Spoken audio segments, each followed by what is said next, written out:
Hello, and welcome to the Tomorrow with Rovio podcast. I'm your host, Ben Mattis. Today's very special episode is a recording taken from a conversation I had with the Reginator, the ex-president of Nintendo of America, Reggie Fils-Aimé. This session took place at the IGDA Finnish holiday event sponsored by Rovio. It was a wonderful opportunity to pick the mind of an industry legend, and I hope you enjoy the chat.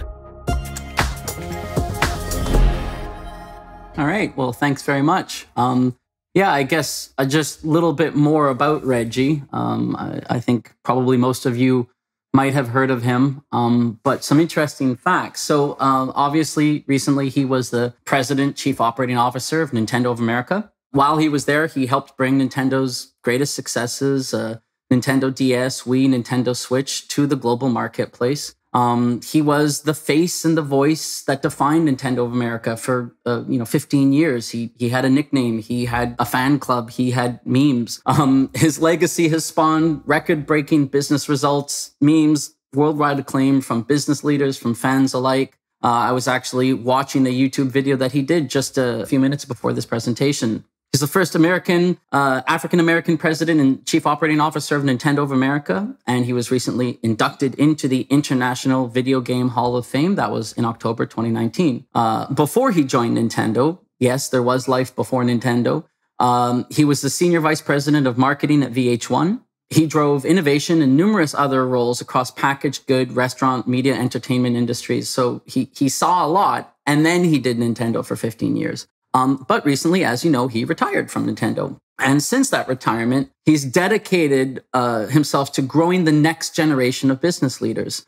He's the inaugural leader in residence for the Cornell University's Dyson Undergraduate Business School. He serves on the board of directors for GameStop, for Spin Master, for Brunswick, and he's a managing partner for Brentwood Growth Partners, which is a venture capital firm. But ladies and gentlemen, without further ado, Reggie Fils-Aimé.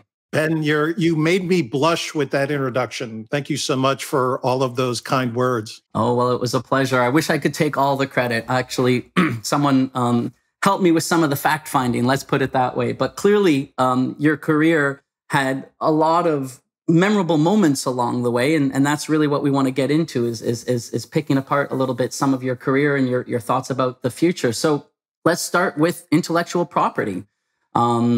Nintendo's intellectual property are some of, perhaps arguably, the most durable in the history of entertainment. Mario, Zelda, many others, the list goes on and on. I think there's this assumption that it's just somehow natural, that it's just like, it happens. Yay, worldwide, incredibly popular IP. They just seem to somehow effortlessly appear out of nowhere. Clearly, the truth is not quite that simple.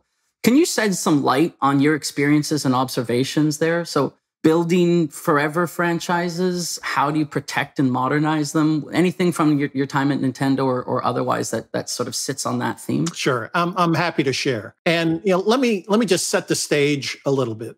These are observations from my time at Nintendo. As I'm very quick to say, I'm not a developer, right? I never wrote a line of code.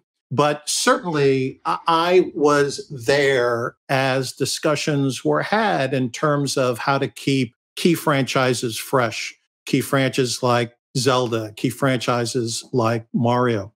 And what I would share is that first, Nintendo developers really are committed to keeping franchises fresh. And I can give so many examples, from the Wayback Machine, look at how Metroid transition from a 2D platformer to the executions of Metroid Prime, right? And how Nintendo thought about keeping that franchise fresh. Obviously, they're working on the next iteration of that franchise. For me personally, I love the story of what was done with Legend of Zelda Breath of the Wild. They're all about adventuring, they're about saving Hyrule, but in creating Breath of the Wild, Nintendo very specifically broke a number of conventions within that game.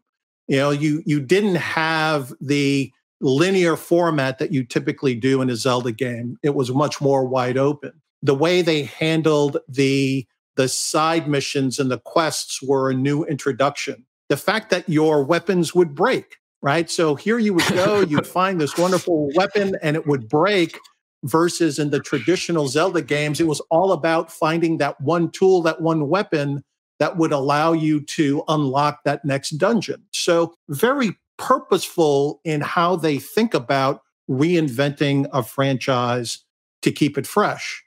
In order to do that, they're very thoughtful around what is core to a franchise. What is it that, is at its heart? And then where can you expand to do things differently? And, an example there is Super Mario Galaxy, right? Super Mario Galaxy is a classic Super Mario game. It's exploration, it's saving the princess, but adding the gravity element made it, a whole new experience. And, last I looked, one of the top 10 games of all time. Two last points. There's a relentless focus on quality as Nintendo thinks about reinventing its franchises. And at the heart of this, as they go through this process, they are driven by, a famous quote from Shigeru Miyamoto. And that is that a bad game is bad forever. But if you work and make a game late, it's late only once. So the thought is take your time, make sure it's as good as it can be before releasing that new piece of content. Wow. I mean, yeah, that's fantastic. And obviously Nintendo's sort of commitment to quality is well known in the industry. I think all of us who play Nintendo games have lived Miyamoto's quote there very much. But it's nice to hear it sort of echoed somehow in the culture, right? That it's not just something on a piece of paper, that it infuses the way that the games are made throughout the organization. And you talked a lot about Nintendo and experience, right? And sort of like what's critical to the experience. And there's a word that you didn't use, which was story or storytelling. And yet another very famous worldwide entertainment giant puts story absolutely front and center. If you ask a Disney employee, what do you do? A lot of them will answer first and foremost, they are storytellers. Disney prioritizes story. And they're often also held up in the sort of gold standard at creating and cultivating timeless IPs. And I'm wondering if you have any thoughts on their approach and sort of what stood out for you over the years about that sort of maybe Disney way of working, and I guess maybe in comparison to the Nintendo way of working. I think Disney is a very interesting case study when you look at it literally over a 30-year or so time period.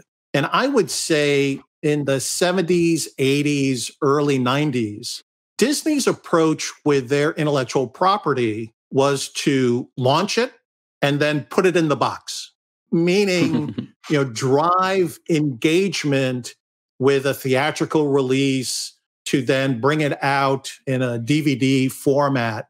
And then literally they would lock it away for some number of years until they felt it was ready to be shown to that next generation. And I remember specifically with my own kids introducing them to the classics of Disney that were just being re-released from the 50s and 60s during that time frame in the 80s and 90s.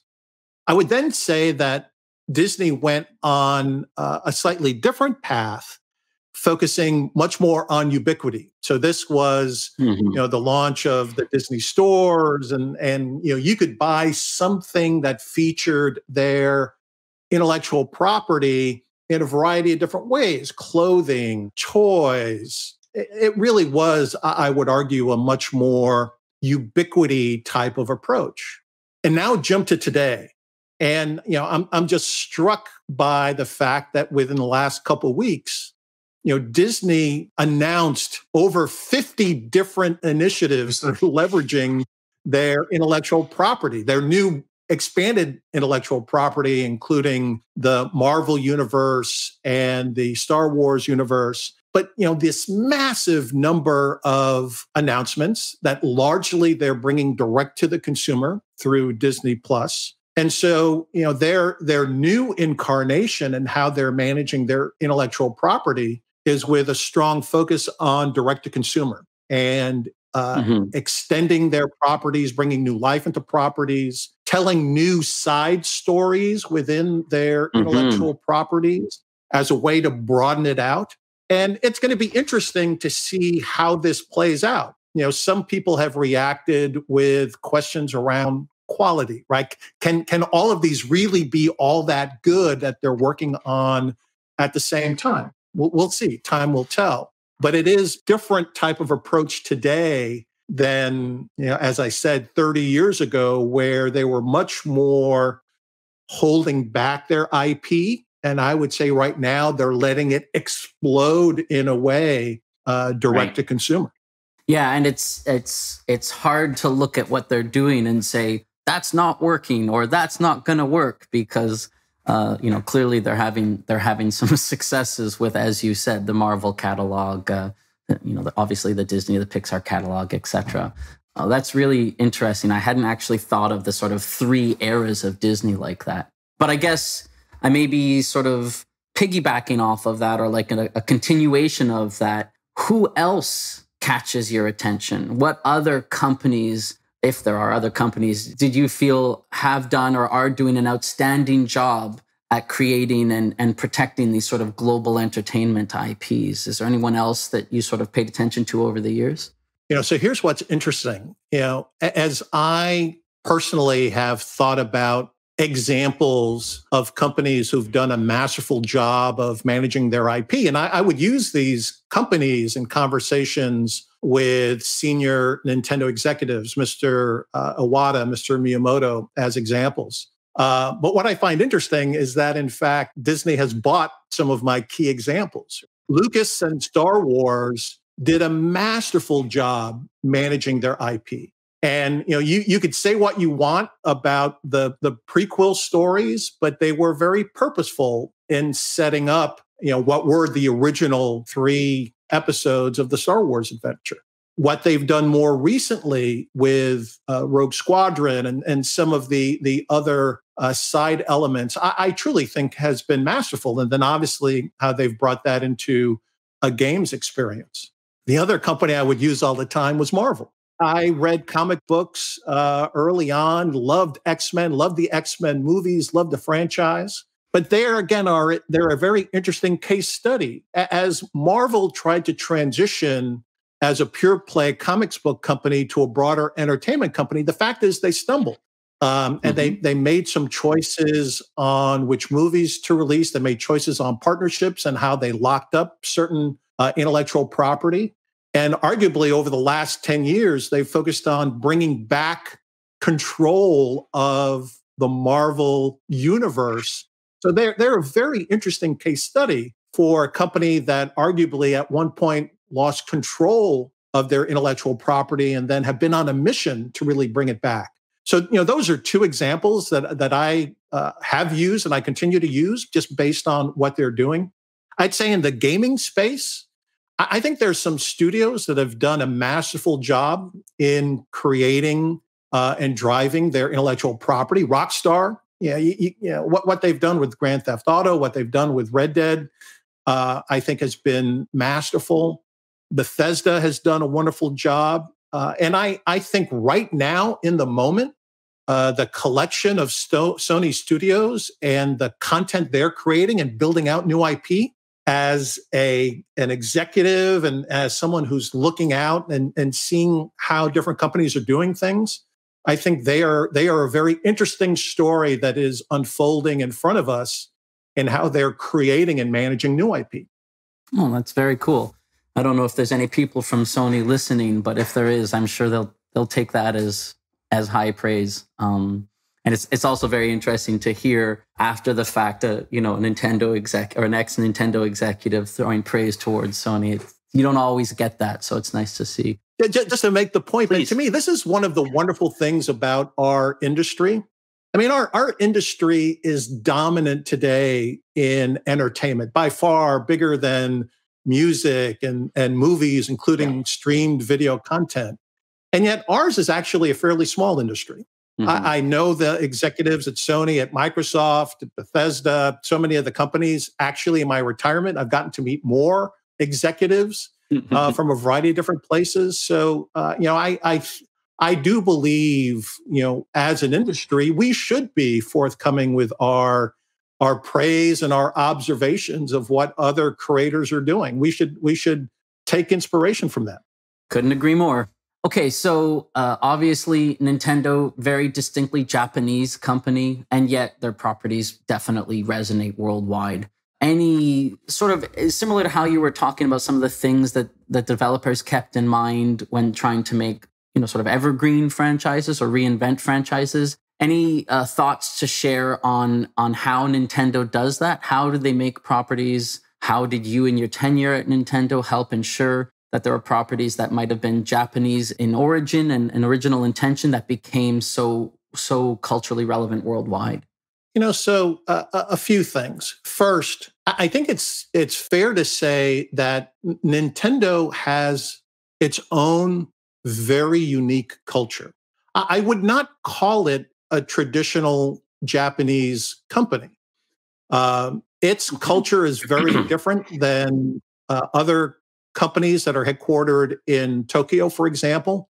Being in the old emperor's capital of Kyoto, I think is a key part of what makes Nintendo's culture what it is.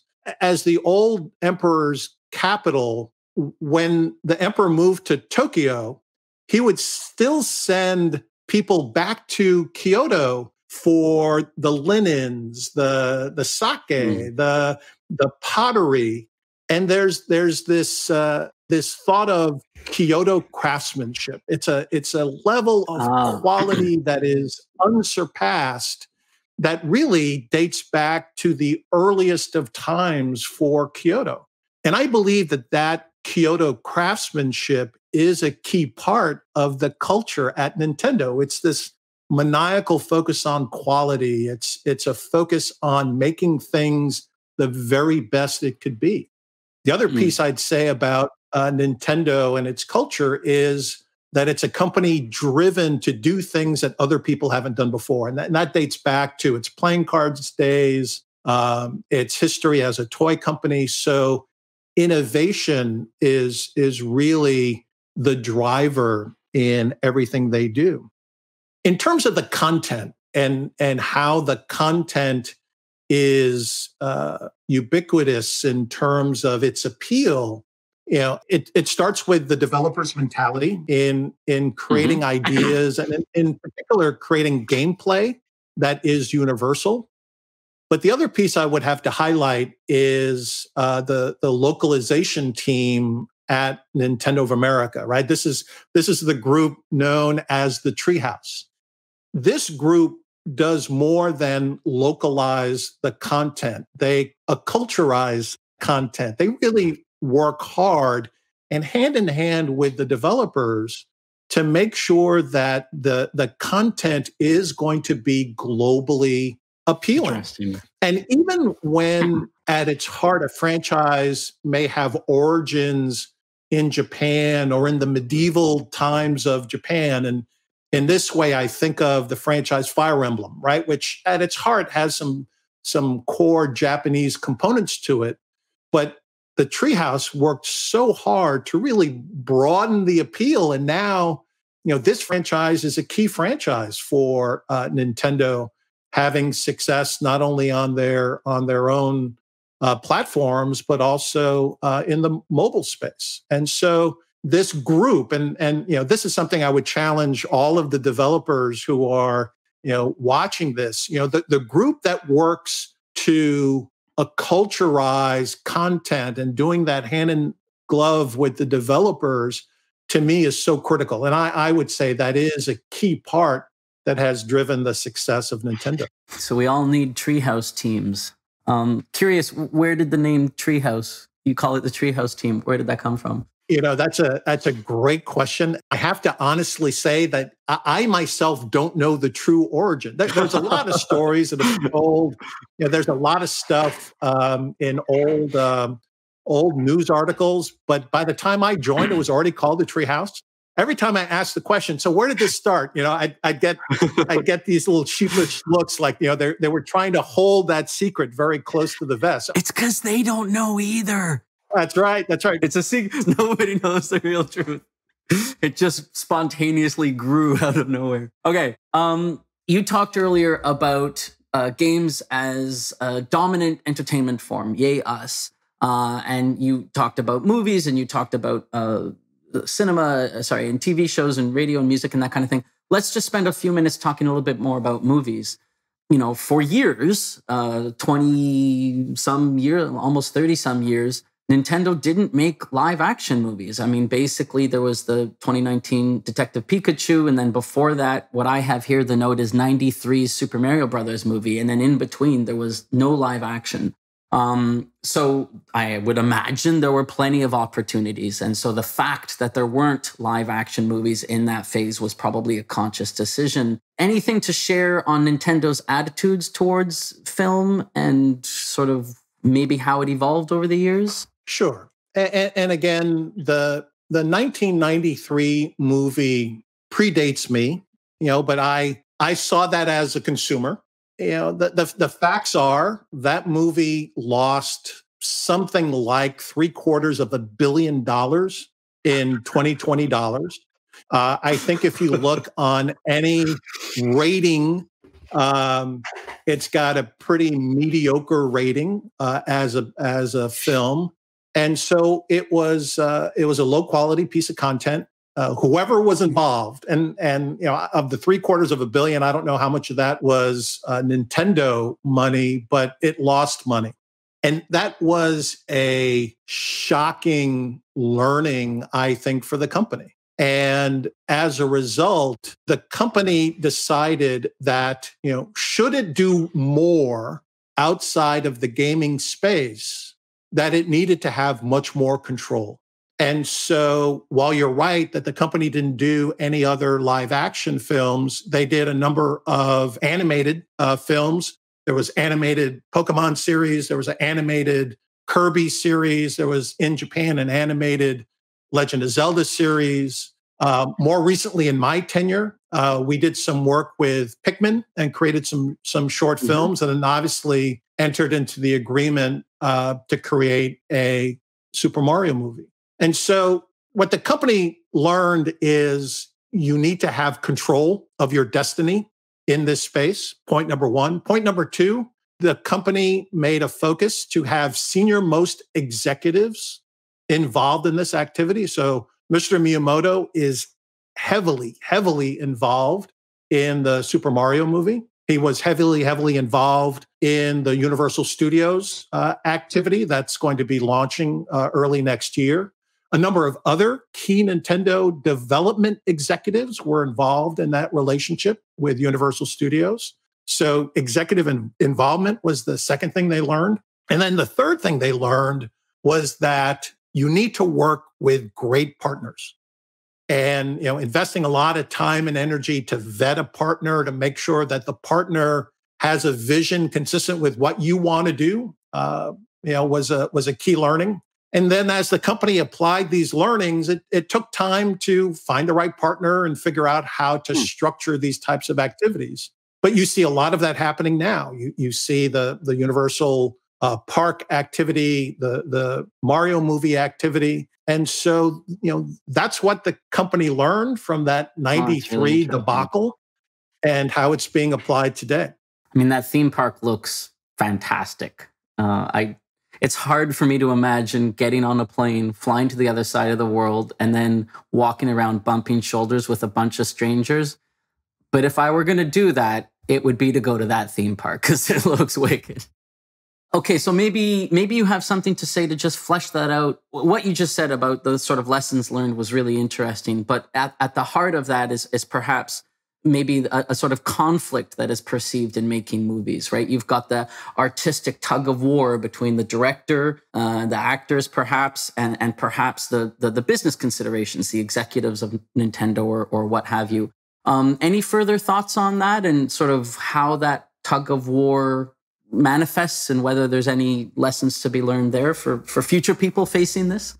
I think in our industry, in the broader entertainment industry, there's always going to be conflict. And I would highlight the conflict is between three different parts of the business. First, you've got the creative side. And whether that's internal or external, the creative side wants to have a masterpiece. They want this to be so compelling, so never been done before. And all of those desires are exactly right, but they do need to be moderated by the other two parts of the business that are actively involved in creating this work.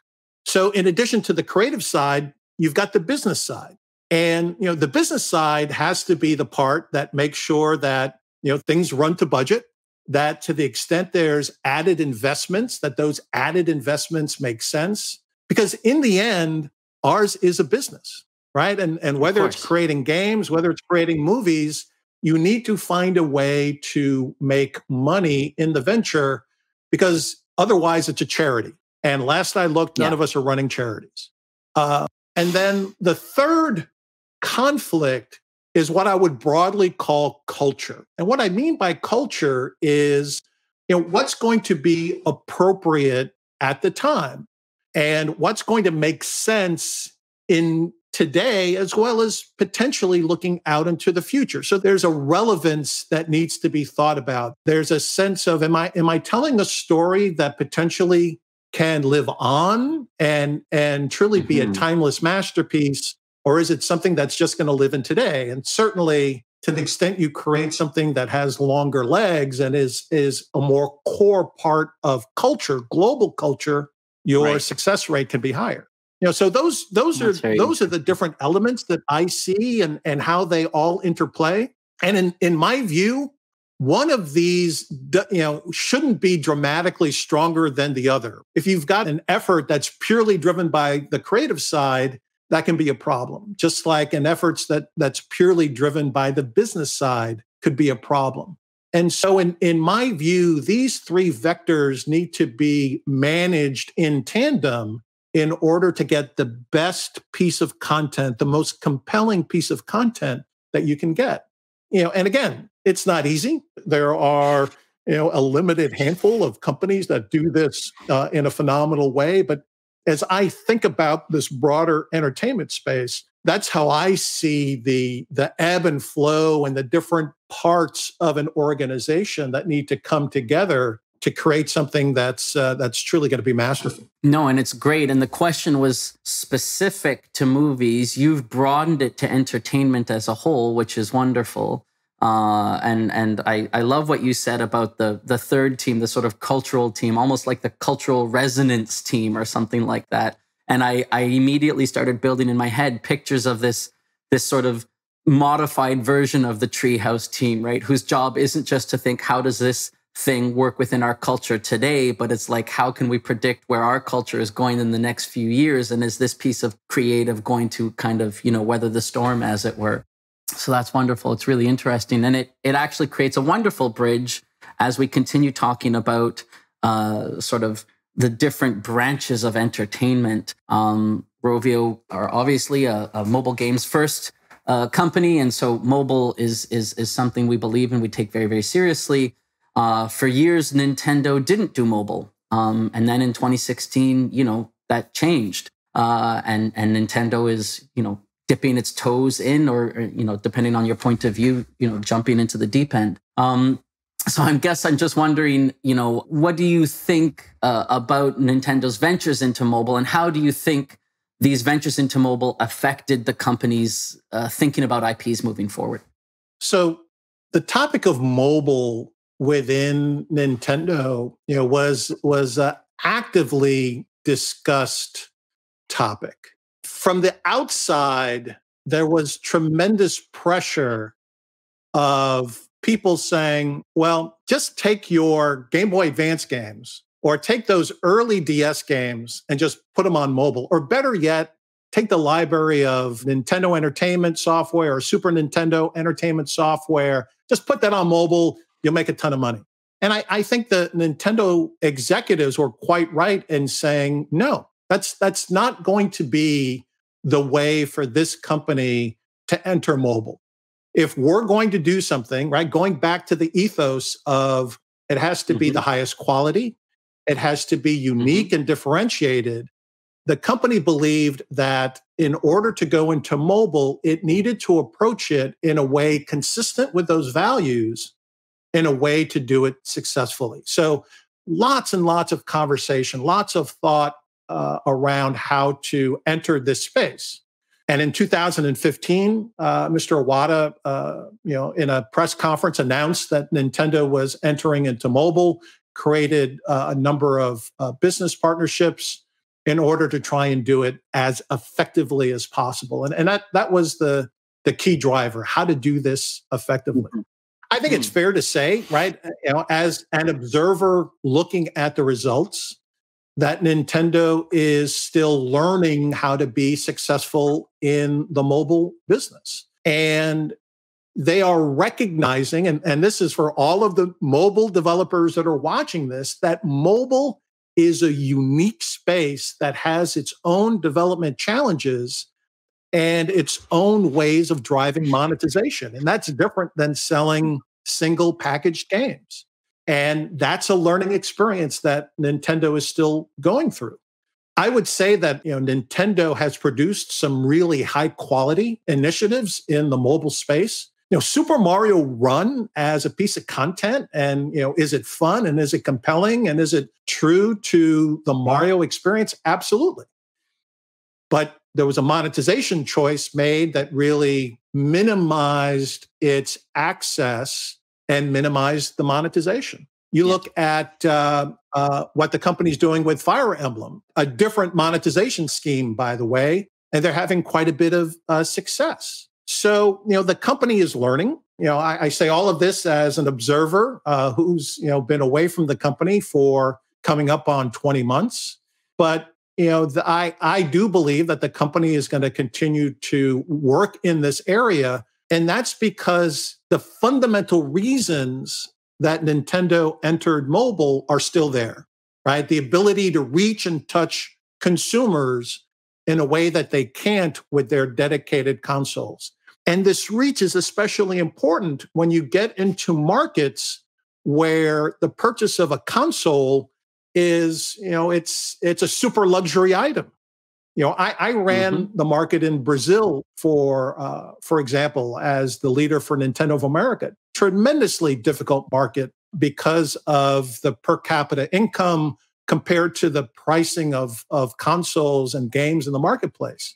And yet, Nintendo has had tremendous success in Brazil, in China, in parts of the Middle East with their mobile initiatives, where consumers are experiencing some of their franchises for the first time. So, those underlying drivers continue to be there for the company. They're going to continue to go after this, and they're realizing, how challenging it is to create and monetize mobile content. It'd be wonderful to be a fly on the wall of the Nintendo executives right now evaluating games like Genshin Impact, right, which clearly owe a lot of their provenance to Nintendo games, and sort of saying, let's see what notes can we take from that, and then how that trickles back. It'd be fascinating. So you touched upon this briefly when you were sort of saying Nintendo said, no, we're not just going to port everything to mobile, even though we can. But let's talk a little bit about oversaturation. You've got YouTube, you've got Netflix, you've got Vimeo, you've got a million different platforms out there. If your thing is on a screen, there are so many screens these days that you could broadcast your thing on as to be overwhelming, right? How does one weigh opportunity versus oversaturation? How do you think about the opportunity of almost infinite screens versus, the challenges of oversaturation?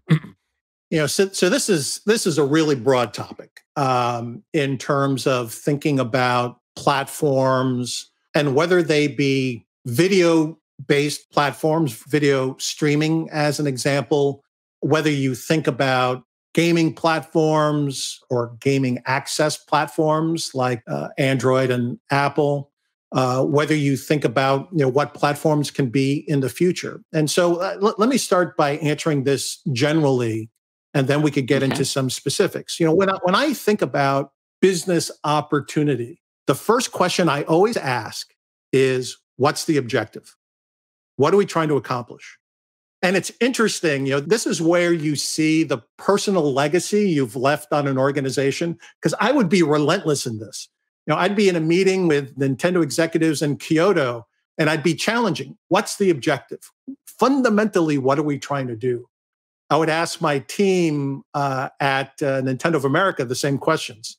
And I have to say, it was gratifying to see in the last few years at Nintendo of America that people would always start conversation with, here's our objective, right? Here's what we're trying to achieve. Boom, right? Here's a clarity of what it is that we're trying to do. So then the second question I would ask is what we're trying to do something unique, right? How is it differentiated? How is it going to do something differently, maybe even better than what's being done today? Because, we're battling for time. We're battling for share of wallet across all of the other things that consumers can do. And so how is my particular opportunity compelling to the consumer that I'm trying to reach? Which then drives the next question of, who is it that I'm trying to reach, right? Who's the target? And why should they care? And this area is fascinating. And I'll tell a very short story. So in some of my first conversations with Mr. Miyamoto, we would have these debates about target, because in his mind, in the creator's mind, I want everyone to buy my game.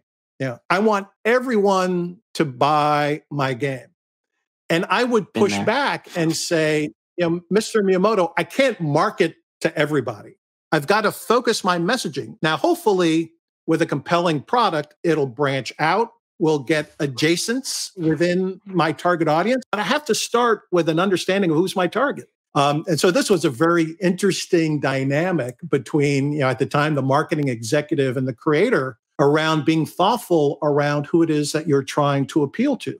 The fourth question I always ask about new opportunities is, how am I going to make money, right? In the end, where's the profitability in this idea? And as an organization, how are we going to make money in this? And so that's the way I think about, let me call it, broad opportunities, platform opportunities. Today, there are so many different screens. There's so many different ways to reach a potential consumer. But I think those four questions continue to be, tremendously relevant in thinking about how to approach really any opportunity. No, that's great. And definitely guiding principles can really take what can otherwise be such a messy conversation with egos and opinions and ideas and hopes and dreams and focus it down into something where it's not about opinion so much as it is about fact. And that can be really, really important. So certainly I appreciate those four core questions as an important strategy in kicking off these concepts. Let's close the loop on IP development. You talked earlier about the putting it in the box, right? Disney, would put it in the box, and so it would sit in the vault for a while. And then eventually they would be like, okay, we're ready to re-release. And that's when the machine would kick in. You would have, and then you talked about their second gen, where it's like, oh, well, we're going to have the toys and the games and the merchandise and the, I don't know, whatever, toilet paper and everything you can imagine is going to be licensed and branded according to these characters. As the world goes more digital, do you see the increase of digital changing how IP development works moving forward? Do you see, the next Mario that'll be developed in 2030 or whatever, will it follow a very, very different development path than, say, Mario did originally, because the world has changed, because digital has manifested in so many people's lives so strongly?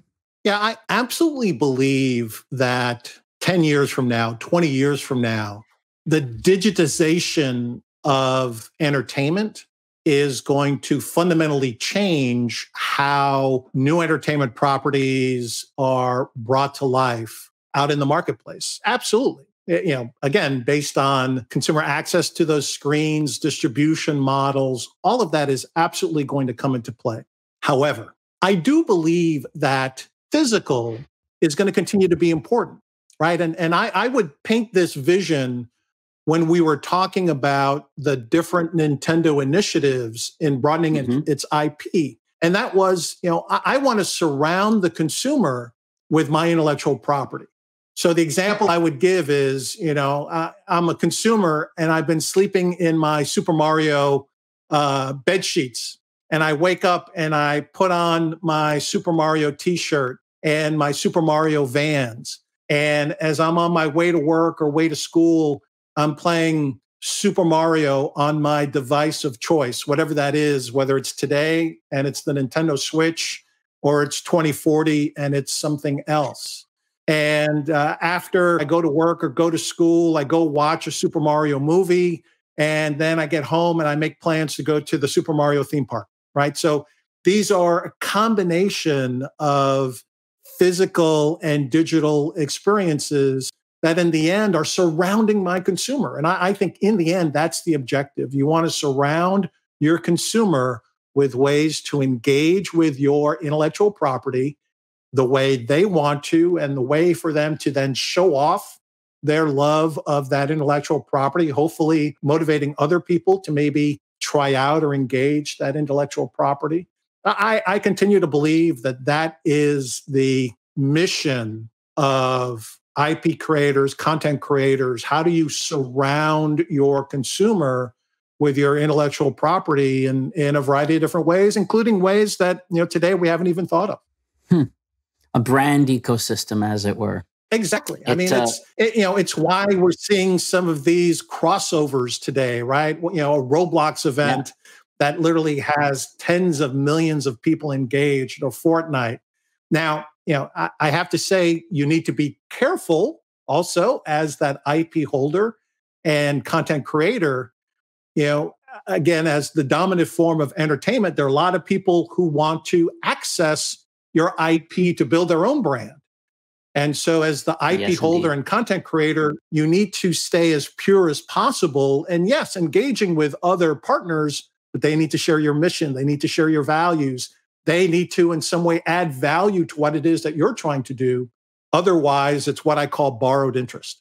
And anyone who ever worked with me knows I hate the concept of borrowed interest. Someone who's just, tagging on your coattails that really doesn't help you, or when you as a brand are trying to tag on someone else's coattails, that never is a winning proposition.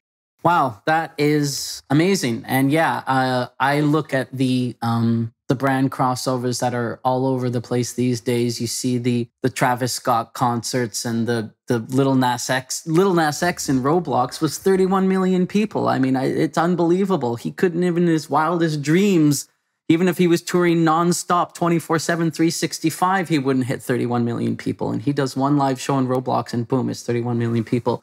Hopefully, Lil Nas X and Roblox did indeed share the same values and did indeed share the same goals. And we'll see more of these sort of fruitful collaborations moving forward. You actually covered my last question because I wanted to talk to you about brand crossovers, and you gave me everything I was looking for. Reggie, I have really greatly, deeply enjoyed this chat. You and I met briefly once many, many years ago at an E3. It was an absolute pleasure to meet you again, to spend all this time picking your brains, learning from you, your experience, your time at Nintendo, your time outside of Nintendo. On my behalf, thank you very much for sharing the time with me. Thank you very much for sharing your time with the IGDA Finland and Rovio. And I hope you and yours have a wonderful holiday. Ben, thank you so much for that. And thank you so much for the opportunity. And that's it for another episode of Tomorrow with Rovio. I hope you enjoyed this opportunity to get some insights from one of gaming's visionary executives and found some inspiration from how he saw and continues to see the world of entertainment and its evolution. If you haven't already done so, I hope you'll subscribe to this podcast through your platform of choice. We've got more fantastic guests lined up in early 2021 and would love to hear your thoughts on who else we should be talking to as we explore the future of entertainment. Thanks again for listening, and goodbye.